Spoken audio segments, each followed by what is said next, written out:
I have in my head images that need to get out. So I do everything I can do to reflect my own worldview, my own particular way of seeing. I work in two different kinds of modes. I either work on a location production or on a soundstage production, and it's usually between 3 and 4 weeks. And during that period, we'll make like 8 or 9 pictures. For me, light is the way I tell a story. It's my narrative. Many of the pictures have upwards to 30 or 40, sometimes 50 light sources. Everything from a small light in a car to 10K lights in cranes.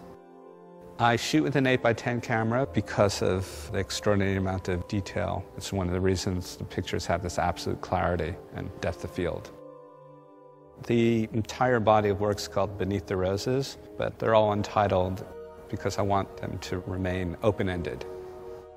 That photograph is part of the first production from this body of work, and it was a group of snow pictures we did, which really proved to be very challenging. There wasn't a lot of snow, so we actually wound up making snow. In that particular picture, we got very lucky. The day before, there was a snowstorm, and it was really about the triad relationship between the man in the car, the soul man walking down the street, and then the woman in the cafe.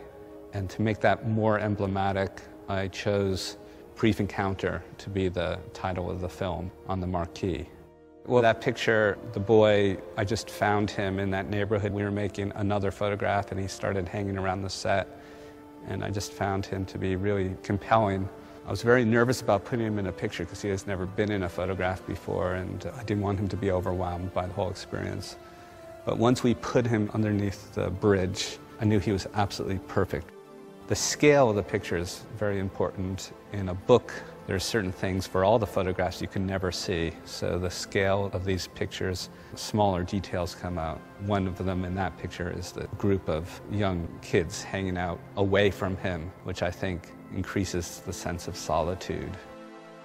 The picture of the woman on the bed with the newborn child was made on a soundstage. It's a very different way of working than the location pictures, because in that case you have to work with a very large art department, build all the facades, pick the wallpaper, pick the carpet and the fixtures in the bathroom. When I was touring the show with my contact from EPSON, we were obviously remarking on the clarity of the pictures, but in this one particular case he pointed out that there was microbanding on the surface of the image, and I had to then correct him and say, that was just the pattern of the screen door of the hotel room. I think that only an EPSON print could capture that sense of detail that I'm looking for.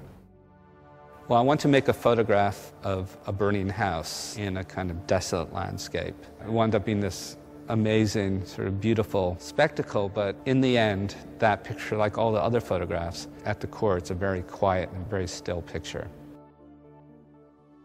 Well, this body of work is the product of 3 years. It's been 4 productions, and it's in 3 galleries, one in New York, one in London, and one in Los Angeles. Previous to this exhibition, I was working with digital C-prints. I had to work in a larger commercial lab, and I would have to, every few days, go up and look at a test strip or a proof print, and then come back a few days later to look at another one. And it was a very frustrating, very fragmented process. Primarily because of the frustration of working with larger labs, I decided that I wanted to go in-house. We made this entire body of work all on the Stylus Pro 11880. I was absolutely thrilled to know that I could make all my final prints in my studio, maintaining control of the entire process. Previously, in certain photography circles, there was a resistance to inkjet prints as them being not photographic in nature.